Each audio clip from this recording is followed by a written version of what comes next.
KD Country 94 weather.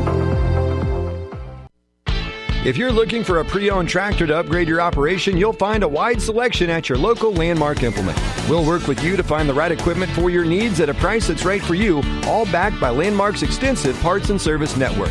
During the month of February, choose from an 8-month interest waiver or 3.9% fixed rate for up to 60 months on used 6, 7, 8, or 9 series tractors with approved credit. Visit landmarkimp.com to see our complete inventory or stop by your local Landmark location today and experience the Landmark difference. Here's a look at your local weatherology forecast. A red flag warning remains in effect. Partly cloudy skies today with daytime highs approaching 77. Southwest winds 8 to 15 miles per hour. Mainly clear skies tonight, lows level off around 44. Sunshine mixed with clouds at times tomorrow 60. From the Weatherology Weather Center, I'm meteorologist Jennifer Wojcicki on KD Country 94. Right now, it's 68 degrees. I'm Elijah at Kiever Brothers Automotive in Beloit. When your vehicle has a problem or needs maintenance, Kiever Brothers is your home for fast, friendly auto repair. Whether you need tires, brakes, batteries, belts, hoses, air conditioning, a transmission, engine, or just an oil change, there's only one thing you need to remember. We fix everything. Kiever Brothers Automotive delivers fast, friendly auto repair, and we fix everything. Find us just south of the courthouse in Beloit and online at KieverBrothers.com. Come stop at the tracks to see what all of your friends have been talking about at L&M Liquor in downtown Downs. My name is Nyla, and I'm at the L&M Liquor Store for all my beverage needs. Rock and roll and have a good time. The news this hour is brought to you by Anderson Insurance Agency. They do farm, home, auto, life, and crop insurance. Stop by and see Matt and Becky, 118 North Mill in Beloit, or call them at 738-5701.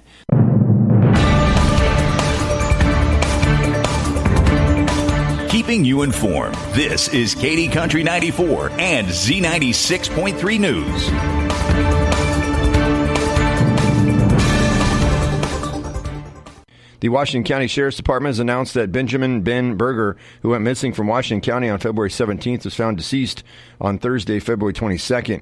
Berger, age 44, was last seen leaving Walmart in Marysville, Kansas, heading east on U.S. Highway 36 around roughly 6:18 p.m. on Saturday, February 17th.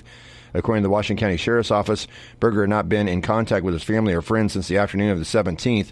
In a statement, the Washington County Sheriff's Office says Berger's death does not appear to be suspicious at this time.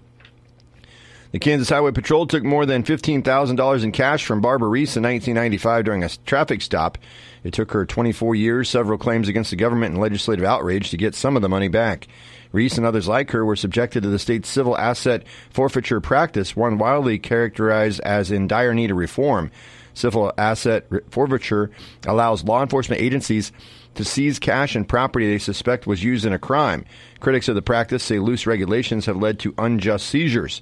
In Kansas, police can take the property they believe to be connected to crime before the property owner is charged or convicted, a practice that has led to approximately $25.3 million in cash and property seized by Kansas law enforcement agencies over the past 3.5 years.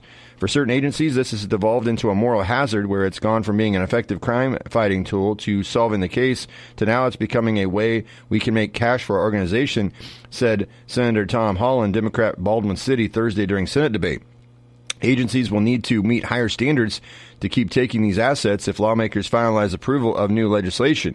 Concerned lawmakers have put forward more transparency measures in the form of House Bill 2606 and Senate Bill 458. Both bills would remove the crime of drug possession from the list of offenses subject to forfeiture, shorten the window of time for property to be returned to the owner, require a judge to approve a probable cause affidavit before a forfeiture case could proceed, and allow defendants who recovered more than half of their property to recoup attorney fees and litigation costs. SB 458 also includes a provision allowing defendants the right to demand a jury trial. The proposed changes come after several studies of forfeiture costs. The Kansas legislature in 2018 required the Kansas Bureau of Investigation to report seizures and forfeitures in the state through a public platform. Conservative group Americans for Prosperity, Proponents for Change, also analyzed the forfeiture cost, and a report found on average law enforcement took $17,000 per day in money and property from Kansans under investigation. Around 62% of seizures had a total value of $5,000 or less. People who were able to recover their seized property took an average of 413 days to get their property back. House lawmakers voted 119-0 to send House Bill 2606 to the Senate, and Senate lawmakers voted 36-2 to send their bill to the House on Thursday. Have a job open to tell you about. Agmark LLC has a full-time position open on their accounting team in the Beloit office. Agmark LLC is a profitable company offering an excellent benefit package, including competitive wages, 401k, co-op retirement, health and dental insurance, PTO, and more. Agmark LLC is an equal opportunity employer. Applications will be taken until the position is filled. To apply, please send your application to mfink@agmarkllc.com. Applications can be found on their website, agmarkllc.com. Today's community calendar is brought to you by Heart Choices Pregnancy and Parenting Resource Center, offering free pregnancy tests, pregnancy counseling, and parenting classes at 16 Independence and Beloit, and their satellite locations in Concordia, Osborne, and Smith Center. You can call 738-3433 for an appointment. Check them out at their website, heartchoicesbeloit.com. Lenten meals will be served to the public at 5:30 p.m. with Lenten service to follow at 6:15 p.m. at the Zion Lutheran Church in Beloit on Wednesdays. And the next one will be this Wednesday, February 28th, and conclude on Wednesday, March the 20th. Lincoln Management Unit Local Work Group meeting coming up tomorrow from 1 to 3 p.m., February 27th at the Finch Theater, 122 East Lincoln Avenue in Lincoln, Kansas. Zoom also available. You can RSVP by calling your local county conservation district, 524-4855, extension 3. That's the news this hour. For the latest local news information, visit our website 24 hours a day, 7 days a week, KDCountry94.com. And don't forget to download the free KD Country 94 app on your smartphone. Your number one source for local sports in north central Kansas. This is KD Country 94 and Z96.3 Sports. KU's got the steal, and the Jayhawks are going to have the win. You can rock. Chalk it up. The Jayhawks win. A Texas-sized beatdown by Kansas. Well, much more on KU's win coming up in this sportscast, and a look at other college hoops. We'll also look at local sports. We have a state wrestling champion from the area. Sub-state basketball beginning tonight for 3A and 2A schools. An area athlete has won an American Athletic Conference championship at the collegiate level, and also an update on NASCAR. It's all coming up in this sportscast on KD Country 94 and Z96.3 The Lake. 5 area wrestlers brought home medals from the 321A State Wrestling Tournament over the weekend in Salina. For the second straight season, Brogan Monty of Beloit came home with the state title. He won by a fall over Keaton Rodneyhouse from Nemaha Central in the final match at 113 pounds to finish the year 36-3 and move his career to 77-3 after a 41-0 finish with the 106 championship last year as a freshman. Again, Brogan Monty the champion at 113. Carson Montgomery of Smith Center also made it to the state championship match at 285 pounds before falling to Corbin Puga of Norton 7-2 to finish in second place. Eli Franklin finished third at 215 for Smith Center. Luke Franklin fourth at 190. Brody Boudreaux of Beloit brought home a fifth place medal at 215 pounds. For a full look at the state tournament results from the area and the tournament as a whole, you can visit ncksports.com. Attention for winter sports now fully shifts to the basketball court. Sub-state begins tonight for 3A and 2A schools in the area. On KD Country 94 from the Riley County 3A sub-state, top seed of Beloit Trojans are opening at home against number 8 seed Minneapolis. Beloit 19-1, ranked number 1 in the state in 3A to start the postseason according to KBCA. Minneapolis is 4-16. Trojans went 2-0 against Minneapolis in the regular season, winning 58-21 at Minneapolis, 58-25 at Beloit just 10 days ago. Beloit coach Ryan Eilert on facing the Lions for the third time. Both games against them, we've kind of got off to slow starts and want to see us come out, ready to go from the get-go. And defensively, they've got a kid that can really shoot the ball well, and we can't give him any just wide-open looks. He'll be able to knock probably a few down, but we can't make it easy on him. And we need to continue to rebound the ball and take care of it. Beloit hosting Minneapolis at 7 o'clock tonight. Pregame is 6:50 on KD Country 94 and the Beloit Trojan channel at ncksports.com. All have the call from Beloit. Other first-round games, 3A Riley County Sub-State on the boys' side tonight. Number 5, Silver Lake at number 4, St. Mary's. Second seed Rossville hosting number 7, Riley County. And number 3, Nemaha Central at home against number 6, Marysville. Also tonight, the Smith Center girls open the 2A Oakley Sub-State with a first-round home game. The Lady Red are the number 2 seed, 15-5, hosting number 7, Hill City, which is 1-18 at 7 o'clock tonight. You can find full brackets for Sub-State basketball at ncksports.com. One final local note, Beloit native and St. John's grad Brady Paulin claimed his first American Athletic Conference high jump title, highlighting day one of the AAC Indoor Championships in Birmingham on Friday. The junior cleared a season-best 2.18 meters, or 7 foot 1 3/4 inches, to claim the first ever AAC Indoor high jump title in Shocker history, the first Indoor Conference men's high jump title since 2013 in the Missouri Valley. His mark ranks 24th in the nation this year for Paulin, again the AAC Indoor high jump champion. You can read more at GoShockers.com.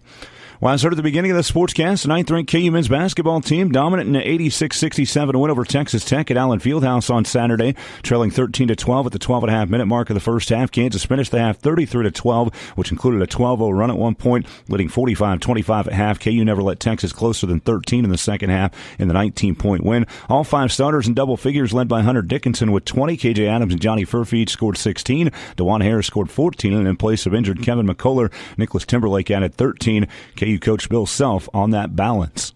We played great. First half, we were terrific, and everybody played and contributed. And, without Kevin, obviously our margin of error is even less. But when the ball moves like that and you guard like that to start a game, that's, you're going to be in a pretty favorable position. Kansas now 21-6 on the season, 9-5 of the Big 12. Texas fell to 17-10 and 6-8. Also Saturday in Manhattan, K-State got out to a 16-4 lead over number 25 BYU, but the Cougars would fight back and tie the game around the midway point of the first half. K-State led most of the game, though, stretching it to as many as 16 points in the second half in an 84-74 win. Arthur Kaluma, a career-high 28 points and added 10 rebounds for the double-double. K-State coach Jerome Tang lauded Kaluma's efforts. He was really efficient. He took the shots that we wanted him to take. And, it says 11 shots, but those free throws, right, those were all him being aggressive going downhill. And it doesn't count as a shot, but it counts as points, and that's what we need. K-State's 16-11, 6-8 in the Big 12 with a win. BYU's now 19-8 and 7-7. The Wildcats right back at it at Bramlage Coliseum tonight, hosting West Virginia. It's been a tough season for Osborne native Josh Eilard's squad. They're 9-18, 4-10 in the conference after a 71-64 loss at Iowa State Saturday. The Cyclones staying in second place in the conference as number 2 Houston picked up a huge road win at 11th-ranked Baylor 82-76 in overtime on Saturday to move to 11-3 in the Big 12 atop the conference. In other conference games, number 23 Texas Tech lost 75-61 at UCF. TCU beat Cincinnati 75-57, and Oklahoma won 84-82 in overtime at Oklahoma State. On Sunday, despite holding a 10-point halftime lead, Wichita State suffered a 72-66 loss in overtime at home to Temple in the American Athletic Conference. Xavier Bell had 17 off the bench to lead the Shockers as they fell to 11-17 and 3-12 in the AAC with the loss. Sanchez, right side, up front for Glenn. First knocked away, saved by the Cats. Sides, deep three at the buzzer. No good! No good! KU wins 58-55. Kansas women coming away with the win over number 10 K-State in the second Sunflower Showdown of the season Sunday in Lawrence. Each team made a big run early. KU out 17-6 at the start before K-State went on a 22-5 run to lead 28-22 in the second quarter. Kind of back and forth from there. K-State led 49-45 with just over 5 minutes left when KU went on an 11-1 run. K-State's Taryn Sides cut KU's lead to a 3 with 12 seconds left, and after a turnover, she had another chance to tie the game and just missed as time expired, as you heard moments ago. KU picked up a big resume-building win, moving to 16-11 and 9-7 in the Big 12. Samaya Nichols led the Jayhawks with 22 points. Aoka Lee had a 14-11 for K-State, but shot just 7 of 21 from the floor. Wildcats are now 23-5 and 12-4 in the conference. Full look at the women's schedule from the weekend. Visit Big12Sports.com. Finally, in sports and NASCAR, going 3 wide at the checkered flag, Daniel Suarez won the Ambetter Health 400 in Atlanta by 0.03 of a second over Ryan Blaney to pick up that victory. After 2 races, Kyle Busch has the early points lead in the NASCAR Cup. The next stop in the NASCAR Cup Series will be Vegas this Sunday afternoon. More at NASCAR.com. That's a look at sports on your sports leader in North Central Kansas, Katy Country 94 and Z96.3 The Lake. The Sportscast is brought to you by Zach's Ace Hardware in Beloit. I'm Dusty Donis.